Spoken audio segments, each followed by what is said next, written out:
2014 के FIFA world cup में जब पोर्चुगल ग्रुप स्टेज से आउट हुई तो उनके जो नए हेड कोच आए उनको फायर कर दिया गया जब वो अल्बेनिया से 1-0 हारे। And in comes in Fernando Santos उस पॉइंट ऑफ टाइम पे आए थे पोर्चुगल की टीम में so that he can steady the ship, control कर पाए। चीज़ें काफ़ी ज़्यादा खराब हो रही थी तो he was just the captain of the ship to drive them through the waves. और फर्नांडो सांटोस ने पर्टिकुलरली उससे बेहतर ही काम कर दिया। इन कम्स इन 2016 जहाँ पे यूरोपियन चैंपियनशिप हो रही थी। पोर्चुगल को उन्होंने बनाया एक हार्ड टू बीट, एक प्रैग्मेटिक, एक थोड़ा सा नेगेटिव स्टाइल ऑफ प्ले वाला फुटबॉल खेलने वाली मशीन जो कि फाइनल में फ्रांस को हराती है and they lift their title European champion 2016 by. And then 2019 में फर्नांडो सांटोस पोर्चुगल को जिताते हैं नेशंस लीग। ऑब्वियसली पोर्चुगल ये सारी टाइटल जीत रही थी बट कहीं ना कहीं फैंस को लग रहा था कि दे आर अंडर परफॉर्मिंग। 2014 के बाद से 2019 तक का बहुत ही लंबा सफर तय कर चुके थे Fernando Santos with this team, but कहीं ना कहीं ही wasn't able to fully exploit the potential of the Portugal squad. And then 2022 के फीफा वर्ल्ड कप में फर्नांडो सांटोस लीड करते हैं पोर्चुगल को and they saw an exit at the hands of Morocco. 1-0 की एक लॉस जहां पे हमने क्रिस्टियानो रोनाल्डो को डगआउट से रोते हुए जाते देखा। Potentially the last FIFA world cup that lad has played. यार दिल को दुखा भाई, डेफिनेटली दुखा, बट एक बात तो जरूर से सही थी कि they needed a change. Definitely यार फर्नांडो सांटोस ने इस शिप को कंटेन कर लिया था, स्टेडी कर लिया था, but now they needed someone to unleash the potential of Portugal. जो उनके पास ये टैलेंट भरा पड़ा है इनकी टीम में, इसको एक्सप्लोड करना, इसका फुल यूटिलाइजेशन करना। They went on and they brought in the Belgium manager Roberto Martinez. But why Roberto Martinez and what has he done? क्या अच्छा किया, क्या खराब किया, and what do we expect from him? क्या ये पोर्चुगल को फुल्ली एंड फाइनली एक्सप्लॉइट कर पाएगा ऑफ देयर टैलेंट्स? क्या ये पोर्चुगल को उस मुकाम पर ले जाएगा जहां पे ये एक्चुअली डिजर्व करते हैं because of the talent pool they have got, the quality of players in the team? आज हम जानेंगे इस पर्टिकुलर वीडियो में। अगर आप चैनल पे पहली बार आए तो जरूर से चैनल को सब्सक्राइब कर दीजिए, इस वीडियो को लाइक कर दीजिए एंड देन आगे बढ़ते हैं। लेट्स ट्राई टू अंडरस्टैंड कि पोर्चुगल सबसे पहले अंडर कोच रोबर्टो मार्टिनेज कैसा फुटबॉल खेली है। सो करंटली देखा जाए तो पोर्चुगल खेल रही है अपने अभी यूएफा यूरोपियन क्वालिफायर जिसमें वो 5 में से 5 मैचेस जीत चुके हैं। तो भाई जब वो जीत रहे हैं तो दिक्कत क्या है? भाई दिक्कत है जो फुटबॉल देखता है, जो समझता है, उसको वो दिक्कतें समझ में आती हैं। बट अगर हम गेम बाय गेम चलते हैं, 5 गेम है, इनको कवर करने में देरी नहीं लगेगी। सबसे पहला गेम जो इनका था लिechtenstein के अगेंस्ट था जिसमें कि they went in a 3-1-4-2 formation जहां पे they played Danilo Pereira, Ruben Dias and Goncalo Inacio. ठीक है, एंड मिड में Palhinha, Guerreiro, Bernardo Silva, Bruno Fernandes and Joao Cancelo. Up top Cristiano and Joao Felix. एक अच्छी performance, 4-0 की तोड़ victory थी भाई, इसके बारे में बहुत ज्यादा बात नहीं कर सकते। बट हाँ, हमें एक बात समझ में आ गया था given the selection of the coach Roberto Martinez कि भाई ये बैक 3 में खेलने वाला है। इन्होंने 10 डिफेंडर कॉल अप किए थे अपने स्क्वाड में। उसके बाद से अगर आप देखोगे यहाँ पे सेकंड गेम जो था इनका लग्जमबर्ग के अगेंस्ट जो गेम था, इसमें अगेन एक बैक 3 की फॉर्मेशन थी बट थोड़े से ट्वीक्स किए थे इसने यहाँ पे। अगर आप इस मैच के टैक्टिक्स को अगर समझोगे, अगर लाइनअप को समझोगे तो आपको एक चीज दिखेगी यहाँ पे। What did coach Roberto Martinez did over here? उन्होंने क्या किया, एक 3-4-3 की फॉर्मेशन में ही यूज्ड नुनो Mendis and he used jaw Felix. ठीक है, ये बात मैं आपको बता रहा हूँ, नोटिस करके रखना बिकॉज आगे इसकी बहुत बड़ी इंपॉर्टेंस होगी। तो यहाँ पे इन्होंने लग्जमबर्ग को भी 6-0 हराया, बहुत ही कंफर्टेबल विन थी। And then next game was against Bosnia, इनको भी इन्होंने 3-0 हराया। बट एक चीज आप ऑब्जर्व करो, इस पूरे throughout the time they haven't considered a single goal. अब यहाँ पे नोटिस करना the combination of the full back and the left winger. ठीक है, तो यहाँ पे Rafael Guerreiro and Joao Felix को उन्होंने खिलाया। ठीक है, आगे बढ़ते जो अगला गेम इनका था वो आइसलैंड के अगेंस्ट था। एक ऐसा गेम जहां पे पहली बार they started to struggle and एक बैक 3 में फॉर्मेशन के में खेलने के बाद भी they had 72% of the possession and only 11 shot जिसमें से ओनली 3 वर ऑन टारगेट्स। इस मैच में आइसलैंड ने 80 मिनट पे रेड कार्ड लिया एंड 89 मिनट पे क्रिस्टियानो रोनाल्डो ने इस मैच को उनको जिता दिया भाई। तो ऑब्वियसली भाई मैच के में विक्ट्री तो मिल गई इनको। इस मैच के 11 को भी एक बार अगर नोटिस करें हम, he went in a 3-4-2-1 formation. But एक चीज आप ऑब्जर्व करिए इनका, again combination of the full back and the winger, Joao Cancelo and Rafael Leao, a direct winger with an inverting full back. ठीक है, अंडरस्टैंडिंग में कोई दिक्कत नहीं होगी because Rafael Leao would be on the wide areas more than he will tuck in. ठीक है, तो this was the system against Iceland, but yes they struggle, victory मिल गई थी इनको स्टिल यार। अगला गेम था जो इनका स्लोवाकिया का गेम था, ये इनका सबसे ज्यादा टफ गेम होने वाला था। क्यों? क्योंकि भाई स्लोवाकिया एक अच्छी टीम है, स्लोवाकिया के होम पे मैच था एंड स्लोवाकिया ऐसे नहीं कि वो सिट बैक करके डिफेंड करेंगे आइसलैंड जैसे, they will actually want to come out and hit Portugal and उन्होंने आज यही किया। With 43% possession they had 10 shots जिसमें से सिर्फ 2 ऑन टारगेट थे। यस, कन्वर्जन अच्छा नहीं था बट पोर्चुगल के 12 शॉट थे जिसमें कि 7 वर ऑन टारगेट। हमने एक चीज सीखी यहाँ पे, Portugal even though they won't take a lot of shots but इनका शॉट कन्वर्जन काफ़ी अच्छा होता है, ऑन टारगेट इनके नंबर्स काफ़ी हाई होते हैं, specially under the new coach यार। तो यहाँ पे इस मैच को देख के हमें क्या समझ में आया कि यार Portugal have struggled in this particular game. ठीक है भाई, सबसे पहले अगर इनका 11 देखोगे तुम, इट वाज अ डिफरेंट 11। आज दे वेंट ऑन इन अ 4-3-3 जहाँ पे कैंसेलो लेफ्ट बैक पे, डालो राइट बैक पे, and they started to play with 2 at the back. So एक 2-3-2-3 के बिल्डअप में यहाँ पे रॉबर्टो मार्टिनेज इस टीम को खिलाना चाहा with the team of Slovakia, जो कि खुल के खेलती है, they'll come at you and they are very good on the ball. And इनका प्रेसिंग स्ट्रक्चर बहुत ही बेहतरीन था। यहाँ पे पोर्चुगल को ऑन द बॉल ओरिएंटेशन में होना बहुत ही मुश्किल पड़ गया था because they weren't able to build up the play. तो मेजॉरिटी ऑफ द गेम में हमने देखा कि यार जो पोर्चुगीज प्लेयर्स थे वो अपने बैक से ही, मतलब अपने हाफ से ही बिल्डअप नहीं कर पा रहे थे। Then here comes my question, जो कि वीडियो का स्टार्टिंग पार्ट था, why go with Roberto Martinez in the first place. So अगर रॉबर्टो मार्टिनेज और फर्नांडो सैंटोस के आप कोचिंग रिजाइम को कंपेयर करो, पोर्चुगल को और बेल्जियम को कंपेयर करो, तो इस स्टैट से आप लोग एक चीज पता चल जाएगी कि जो बेल्जियम की टीम है they play some slow football. ठीक है, स्लो फुटबॉल मतलब स्लो बिल्डअप करते हैं, पोजीशन रखते हैं, एंड इनके जो वर्टिकल सीक्वेंस होते हैं, जो पासेस पर वर्टिकल सीक्वेंस होते हैं वो बहुत ज्यादा होते हैं। They build up very slowly and ये बहुत तेजी क्विकली वर्टिकली प्रोग्रेस नहीं करते हैं। ऑन द अदर हैंड अगर आप पोर्चुगल को देखोगे तो they are one of the side जो कि काफी तेज, very less number of passes in more vertical progression करते हैं। तो अगर आप देखो यहाँ पे तो डिफरेंस डेफिनेटली दोनों मैनेजर्स के अप्रोच में है। बट अगर आप ये स्टार्ट देखो कि जहां पे आप शॉक हो जाओगे यार, ये चीज मुझे भी नहीं पता थी ना, वो शॉक कि जब से रॉबर्टो मार्टिनेज बेल्जियम के मैनेजर बने हैं, he has had more win and more win percentage than any other teams in Europe. तो ये जो एक बहुत ही अच्छा स्टार्ट है। तो द ओनली थिंग मुझे लगता है that made Portugal FA go for Roberto Martinez was, सबसे पहली बात अवेलेबिलिटी, एंड दूसरी बात भाई एक्सपीरियंस बंदे का। ठीक है, ये दोनों चीजें तो है ही हैं, और जो भी हो भाई बंदा टैक्टिकली अस्ट्यूट है, दिस आई विल एग्री। अब हियर कम्स द पॉइंट, उसने बेल्जियम की टीम को कभी भी उस लेवल तक नहीं पहुंचाया। हमको लगा था भाई यूरो में बेल्जियम जब आगे गई थी, क्वार्टर फाइनल तक गई थी आई गेस, तो दे वर डूइंग वेरी गुड, वहां पे कुछ वो उखाड़ेंगे, वर्ल्ड कप में उससे पिछले साल वहां पे वो कुछ उखाड़ेंगे, but they couldn't do it यार।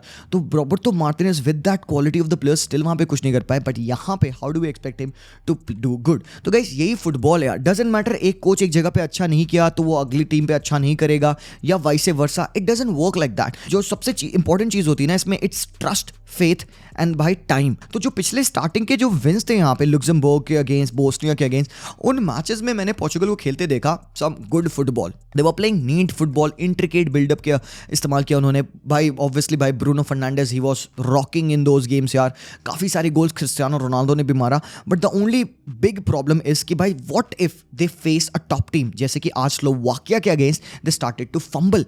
सो अब क्या करें यहाँ पे, what's the method to improve this, कैसे वो बेहतर फुटबॉल खेले यहाँ पे। तो सबसे सिंपल सी बात है यहाँ पे कि he has to go in a back three, he has got the players यार। डेफिनेटली पेपे 40 साल के हो गए, he would not be playing so regularly, but given the players that he has got in his team यार, अगर तुम देखोगे यहाँ पे डिएगो लेटे को उन्होंने कॉल अप दिया था अपना पहला, तो उनके पास एंटोनियो सिल्वा है, 19 old defender of Benfica, he is one of the best young upcoming defenders. Ruben Dias भाई वहाँ पे क्या ही बोलो उसके बारे में। And then he has got Goncalo Inacio, Sporting CP का एक ऐसा डिफेंडर है जिसके पास पूरी टीम में सबसे ज्यादा पासेस पर 90 होते हैं, 77.2 passes per 90 of Inacio. He's very heavily involved in the build-up, and Roberto Martinez being एक ऐसा कोच जो कि इस तरीके के डिफेंडर्स को बहुत अप्रिशिएट करता है, who are good on the ball. Plus भाई गोंजालो इनासियो के पास ऐसी एबिलिटी है which he can use to carry the ball further forward on the pitch. तो भाई ये टेक ऑन्स भी ले लेता है डिफेंस से, कैरीज भी कर लेता है डिफेंस से। तो मेरे ओपिनियन में जो बैक थ्री होनी चाहिए उनकी यही होनी चाहिए, no two ways about it. मतलब मैं यहाँ पे डेनिलो पेरेरा को नहीं देखना चाहता, I don't know why he always picks Danilo Pereira ना बैक थ्री। मुझे लगता है कि आगे फ्यूचर में अगर बैक थ्री पोर्चुगल की होगी तो ये होने वाली अगले 2 सालों में। मिडफील्ड के बारे में अगर बात करें हम, और हम आएंगे हाँ the huge Cristiano Ronaldo factor पे हम आएंगे, but the midfield he has got so many options in midfield यार। रूबेन नेवेज है इसके पास, पाल्हिन्हा है, ब्रूनो फर्नांडिस है, ओटावियो है, बर्नार्डो सिल्वा है, और भी ऐसे मिडफील्डर्स जो भी करेंटली मैं भूल रहा हूँ। ही has got tons and tons of option, but यार उससे फर्क नहीं पड़ता, फर्क पड़ता है स्ट्रक्चर से।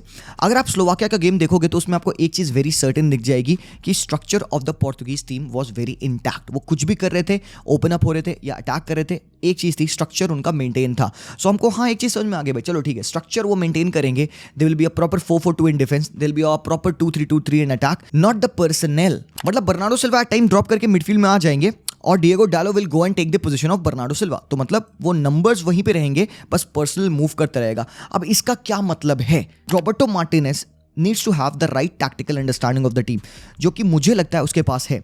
अब पीपल हैव आस्क्ड मी कि आपने यहाँ पे राफेल लियाओ को खिलाया है, आपने यहाँ पे कैंसेलो को खिलाया है, व्हाई नॉट जॉ फेलिक्स? तो गाइस ये जो कंफ्यूजन है इसको मैं यहाँ पे सबसे पहले क्लियर करता हूँ। Rafael Leao is kind of a player who likes to play out on the wide touch line के पास। So with this kind of a player you cannot play a wing back जो कि more than going outside inside जाता हो। So जैसे कि you have a Nuno Mendes, बंदे की profile है, या फिर Rafael Guerrero, उसकी profile is to go on the wide areas than to underlap, ठीक है। So if you have a Rafael Leao तो वो दोनों प्लेयर्स सेम वर्टिकल लाइंस को ऑक्यूपाई करेंगे, एंड फुटबॉल में भाई ये बहुत नेगेटिव चीज होती है, सेम वर्टिकल लाइंस ऑक्यूपाई नहीं करना चाहिए प्लेयर्स को, एटलीस्ट भाई डिफरेंट चैनल्स में बंदे होने चाहिए। So with Joao Cancelo what you get is कि क्योंकि बंदा टेक्निकली एडेप्ट है तो he can often invert in the midfield यार, जो कि बंदा यूजुअली करता है, and you will always have a guy who can ping in those crosses in the box, क्योंकि आपको राइट विंग से एक रनिंग डिएगो डालो या फिर बर्नार्डो सिल्वा या फिर क्रिस्टियानो रोनाल्डो जैसे प्लेयर बॉक्स में मिल जाएंगे, एंड राफेल लियाओ के साथ भी वो कनेक्शन कर सकता है because he is that good. तो ये एक कंफ्यूजन है जो कि मैंने आप लोगों का क्लियर करना चाहा। दूसरी चीज़ है यहाँ पे कि द मिडफील्ड पेयरिंग यार, देखो a 6 ball winner in Palhinha with a pure creator number 10 and Bernardo Silva. अब कंफ्यूजन यहाँ पे रॉबर्टो मार्टिनेज को होगा भाई कि मिडफील्ड सिलेक्शन क्या रखें। He can not drop Bruno Fernandes, but to play Bruno Fernandes along with Bernardo Silva that leaves एक रोल ऑफ अ नंबर 8, एक कनेक्शन, एक लिंक बिटवीन द प्लेयर्स। तब भी उसने आज के मैच में उसने क्या किया, 4-3-3 खिलाया, एक एक्स्ट्रा मिडफील्डर खिलाया जस्ट सो दैट विटीनिया वहां पे खेले, and he will be the link between Palhinha, Bruno and up top players, मतलब बर्नार्डो एंड क्रिस्टियानो रोनाल्डो, जो कि आज वर्क नहीं किया। तो मुझे लगता है कि उसको ये एक्सपेरिमेंट नहीं करना चाहिए। He has to be very sure who he has to play. क्या वो ब्रूनो खेलेंगे, क्या वो अप टॉप बर्नार्डो सिल्वा खेलेंगे? He has to make a call, he has to be brave enough to say to Bernardo, नहीं भाई आज के मैच में ब्रूनो खेलेगा। And to be honest I would prefer Bernardo Silva playing up top और Bruno Fernandes playing up top, and इन दोनों के जगह पे एक अच्छा नंबर 8 प्रोबेबली या Ruben Neves kind of a player would be very good. He would be the guy जो कि यहाँ पे लिंक अप कर सकता है। नूनेस जैसा player would be very good in this position, जो कि कैरीज कर सकता है। अब क्या होता है, क्योंकि Bruno Fernandes and Bernardo Silva both of these guys have the potential and the prowess of carrying the ball, of always attacking. Bernardo Silva more than Bruno Fernandes is capable to play a bit deeper. तो I would prefer even Bernardo Silva playing a bit deep and आप Bruno को ऊपर खिला दो, but this doesn't happen. मेरे opinion में this would be better. Bruno थोड़ा सा फाइनल थर्ड्स में खेले जैसे वो यूनाइटेड पे खेलता है, एंड बर्नार्डो डबल पिवट में बिल्डअप कर सकता है, and he still would need somebody in this midfield to compensate जब वो बंदा ऊपर बॉल लेके चढ़े, and in comes in Cancelo. यहाँ पे आते हैं Inacio because he is good on the ball, तो बंदा स्टेप अप कर सकता है to be that guy. He can use Ruben Dias because उसकी ऑन द बॉल एबिलिटी बहुत बेहतरीन है। And another way to do this is कि भाई आपने यहाँ पे एक इंटीरियर खिला दिया इन टर्म्स ऑफ डिएगो जोटा या फिर जॉ फेलिक्स, जो कि मिड में ऑफन ड्रॉप करे, and you play a wing back जिसकी टेंडेंसी है to go wide and to run on the flanks rather than coming in. तो ये भी एक इन्वर्जन का तरीका है। नूनो मेंडेस भाई बहुत ही अच्छे starlet of a full back है, तो ये बंदे को भी रेगुलरली खेलना चाहिए। सबसे बड़ी बात यहाँ पे क्रिस्टियानो रोनाल्डो, लोग कहेंगे भाई क्रिस्टियानो रोनाल्डो अल नासर में भाई टॉप स्कोरर है, वो ऐसे गोल मार रहा है, वो उतने गोल मार रहा है। भाई अल नासर की तुम रैंकिंग देखोगे ऑप्टा की, तो वो 111 रैंक टीम है।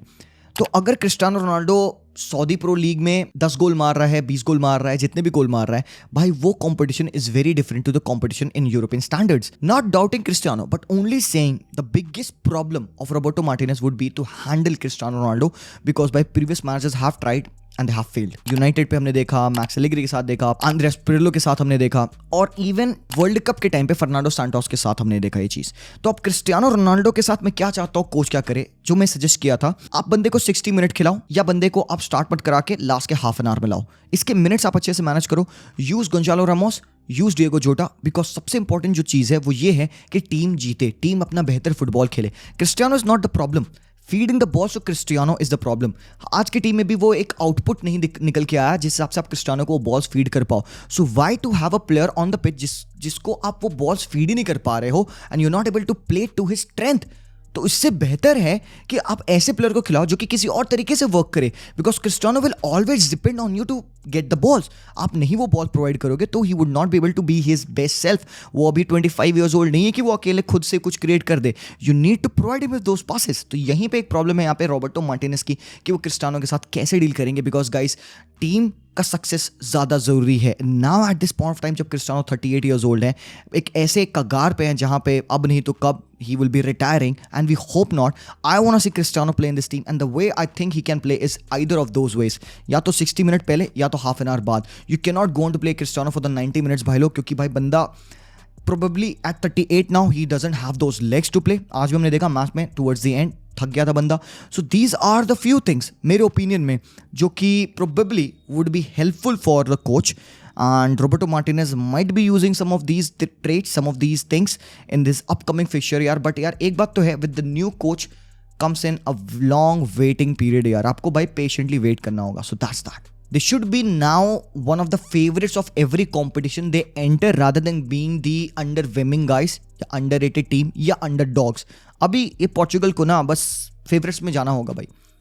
इनका वो टाइम है भाई, इनके पास वो क्वालिटी है, वो प्लेयर्स है भाई, world class everywhere. So that's that भाई लोग. बहुत बहुत शुक्रिया for watching this video. Leave a like, मुझे बताना how did you like the video. मिलता हूँ आप लोगों से वेरी सून. तब तक के लिए take care and peace out.